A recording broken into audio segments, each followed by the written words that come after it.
Fluent Fox Podcast. Learn English by listening. You know, Eliza, one of the biggest things English learners struggle with is this. They understand English, they even know some grammar, but they still think in their native language first. Exactly, and then they try to translate every sentence in their head, which makes speaking so slow and stressful. Right, but here's the good news. You can actually train your brain to think directly in English. It's a skill, and in today's episode, we're going to break it down step by step. Hey everyone, I'm Eliza. And I'm Nick, and you're listening to the Fluent Fox Podcast, where we help you grow personally and improve your English just by listening to conversations like this one. Every episode is like a 2-in-1, life lessons plus natural English practice. And hey, if you want to make the most of today's episode, check out the free PDF we've added in the description. Yep, it's got the full script of this conversation, so you can read along or review it later. And we've also included a mock test with comprehension questions and grammar exercises. Super helpful for practice. So, don't forget to download the PDF. And don't worry about those words you don't understand, because we've got a segment called Vocabulary Boost. That's where Nick will break down all the complicated or advanced words we use today, so you can really understand and remember them. Yeah, and while you're listening, pay attention to how we use phrases and idioms, because those are the real building blocks of fluent, natural English. Eliza, you know what one of the most common things our listeners say is, "I understand English, but I can't speak it easily." I hear this almost every day. I know, so many learners feel stuck at that point. They know the words, they know some grammar, but they still translate from their native language to English when they speak. Exactly. And that translation step slows everything down. It's like trying to run a race while carrying a heavy backpack. That's a good one, Nick. Like running with a heavy backpack. That means something is holding you back or making things harder than they should be. Right. And the goal here is to remove that backpack. And that's what we're talking about today. How to stop translating and start thinking directly in English. So let's start with the basic question. Is it really possible to train your brain to think in English? I mean, is it something anyone can learn? Totally. It's not some magic trick. It's a skill. And like any skill, you can build it up with practice. But it does take time and consistency. I agree. It's like building muscle. The more you use your brain in English, the stronger it gets. You can't just do it once a week and expect results. Absolutely. And the first step is to surround yourself with English as much as you can in your daily life. That's called immersion. Yes, and immersion doesn't mean you have to live in the US or UK. You can create your own English environment right where you are. Exactly. Start small. Change your phone language to English. Listen to English podcasts. Watch YouTube videos in English. And think about what you see around you in English. That's a big one, thinking about things in English. Like, if you're cooking, try to name what you're doing in English in your head. Yeah, like, I'm cutting the vegetables. I'm turning on the stove. I'm adding salt. These are small sentences but powerful. And when you do this every day, your brain gets used to processing English without needing to translate. Bit by bit, it becomes your natural way of thinking. Bit by bit. That's a nice phrase. It means little by little, slowly and gradually. Thanks for breaking that down, Nick. And yes, slowly but surely, it works. Another great one. Slowly but surely. It means you're making progress, even if it's not fast. That's so important when learning a language. Totally. And I think one more tip is to talk to yourself in English. It sounds funny, but it really works. I do that even in other languages I'm learning. When you talk to yourself, you're practicing without judgment, and nobody's listening, so you don't feel nervous. And you can practice using phrases you've learned, like, I need to get going, or I'm running late.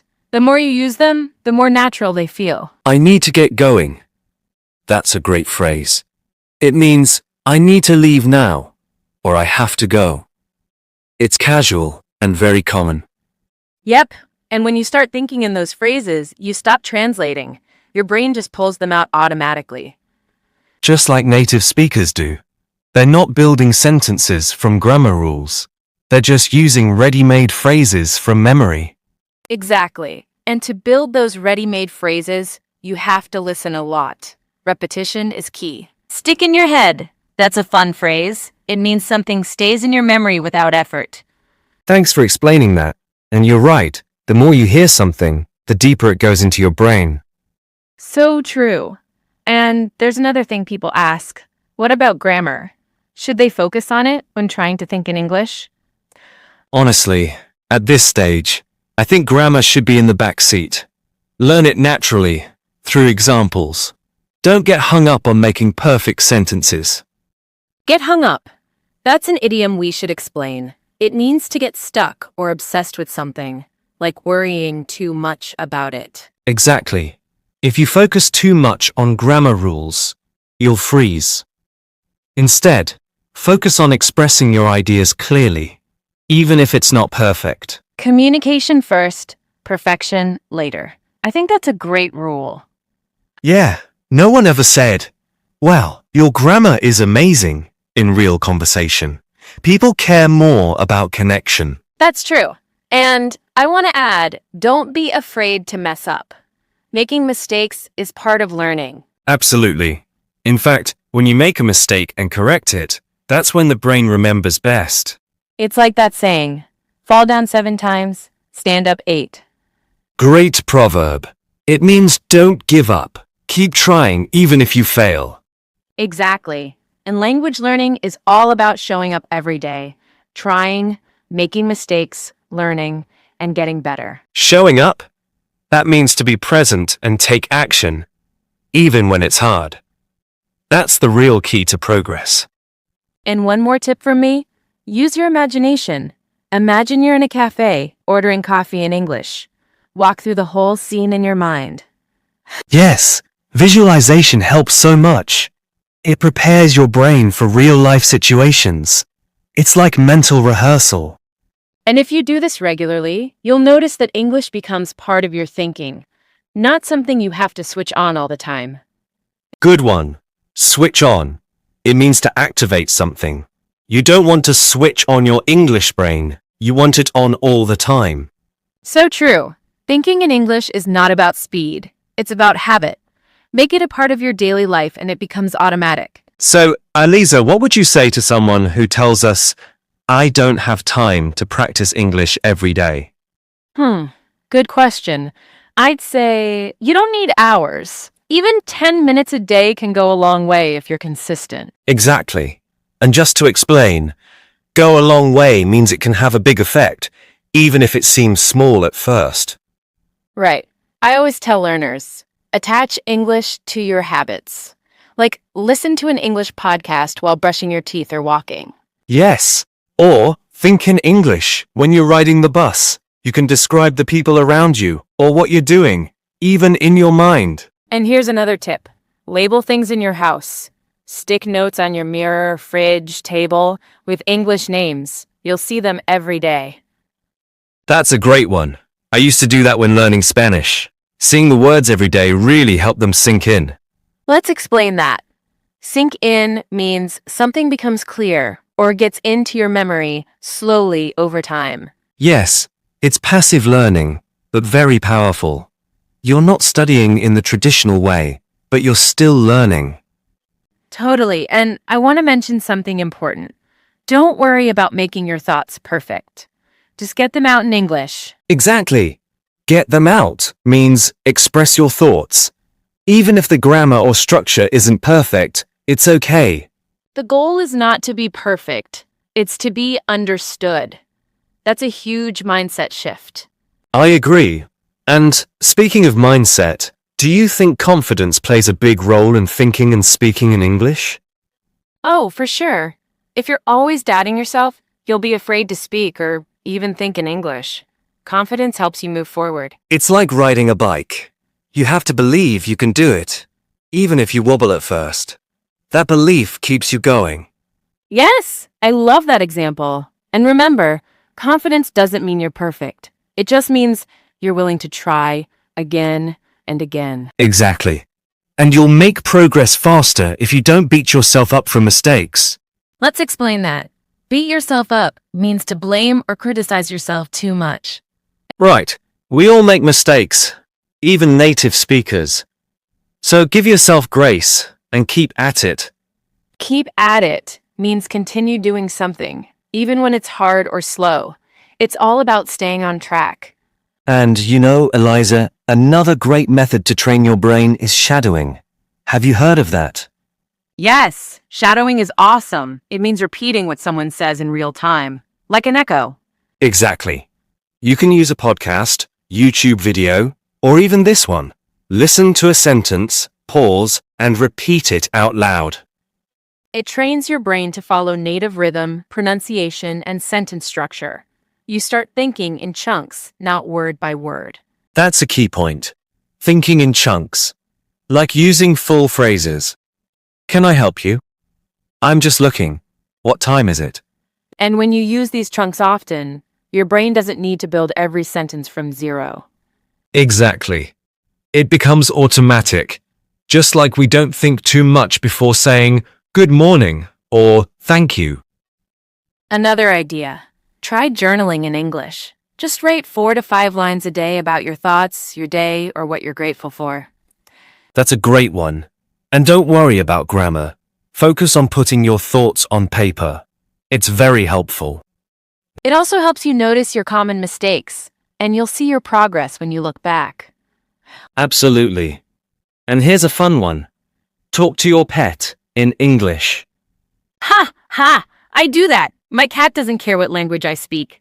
But it's great practice, honestly. No pressure, no judgment, just you and your furry friend. And it keeps you speaking every day. Even better, record yourself speaking in English.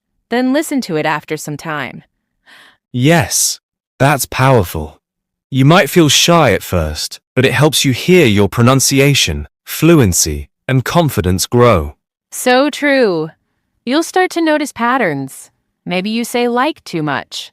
Or maybe your sentences are improving. Self-awareness matters. And one more thing, Aliza. Use English in real-life conversations when you get the chance, even if it's short. Yes. Online language exchanges, speaking clubs, or even messaging apps. There are so many options. Don't wait for the perfect moment. Jump in when you get a chance. Even a short hello, how are you, helps build fluency. And don't be afraid to ask, can you repeat that? Or, I didn't catch that. It's normal, even for fluent speakers. Absolutely. That's part of communication. You don't need to understand every single word. Just keep the conversation going. That reminds me of a great phrase. Fake it till you make it. Yes. Let's explain that. It means act confident even if you're not. Over time, you become confident for real. Exactly. Pretending to be fluent helps your brain believe it, and your actions follow your beliefs. So, to wrap it up, thinking in English is not a magical ability. It's a habit you build slowly with small daily steps. Change your surroundings, talk to yourself, use shadowing, write in a journal, speak with others. It all adds up. And don't be scared to mess up. It's all part of the process. Bit by bit, day by day, you'll get there. Trust the process and enjoy the journey. Aliza, if you don't mind, can I steal the mic for a few minutes? It's time for one of our most loved segments, Vocabulary Boost. Absolutely, Nick. The stage is all yours. Thanks. All right, folks, listen up. This is the part you do not want to miss. Here's why. Understanding English deeply doesn't just come from hearing conversations. It comes from learning the words and phrases within those conversations. First we have pick up, meaning to learn something casually or naturally. Examples: I picked up some English from movies. Kids pick up languages faster. Exposure, meaning being in contact with something often. Examples: you need more exposure to English movies. Daily exposure to English helps you learn fast. Internalize, meaning to make something part of how you think or behave. Examples. You need to internalize grammar rules. He internalized his coach's advice. Trigger, meaning, to cause something to happen. Examples. Music can trigger emotions. That video triggered my interest in English. Limitations, meaning, things that hold you back. Examples. Don't focus on your limitations. Everyone has some limitations. Come across, meaning, to find something by chance. Examples. I came across a great English podcast. She came across a helpful video. Get stuck, meaning, to not be able to continue. Examples. I get stuck when I don't know the word. He got stuck during his presentation. Comprehend, meaning, to understand something. Examples. It's hard to comprehend fast English. He couldn't comprehend the idea. Break down, meaning, to explain something in parts. Examples. Let me break down the grammar rule. The teacher broke down the concept clearly. Achieve, meaning, to reach a goal. Examples. She achieved fluency in 1 year. You can achieve your goals with effort. That's it. To get more vocabulary breakdown like this, look into our free PDF in the description. Eliza, I am back. That vocabulary boost was intense. So many useful words and phrases. You know, I think the biggest takeaway from our whole chat is that thinking in English isn't magic. It's a habit you build. Exactly, Mick. And the best part? Anyone can do it. Just like building muscles. The more you train, the stronger your brain gets at thinking in English. Right. So, don't overthink. Just start small, stay consistent, and trust the process. And have fun with it. That's what keeps the learning alive. Alright, my friends. That brings us to the end of today's episode. If there's one thing we want you to walk away with, it's this. Your brain is not the problem. Your habits are. And the best part? You can change your habits, starting today. Absolutely. You don't need to be perfect. You just need to be consistent. Even if your English is broken now, you're not behind. You're just getting started. Think about this. Every time you choose to listen, speak, or even think in English, you're training your brain. And little by little, day by day, you're building the fluency you've been dreaming about. And hey, we're here for you. This podcast isn't just content, it's your practice ground, your growth zone. So don't stop here. In fact, next week's episode is going to be even more exciting. We're diving into a topic most learners completely ignore. But it's the secret sauce to natural English speaking. Trust me, you won't want to miss that. Until then, keep listening, keep learning, and keep believing in yourself. Because if you don't give up, you can't fail. And remember, Fluent Fox Podcast is your partner in this journey. If you haven't already, grab your free PDF from the description. It's packed with the conversation, vocab, and a mock test to help you lock it all in. We'll see you next time. Until then, stay curious, stay confident, and keep growing.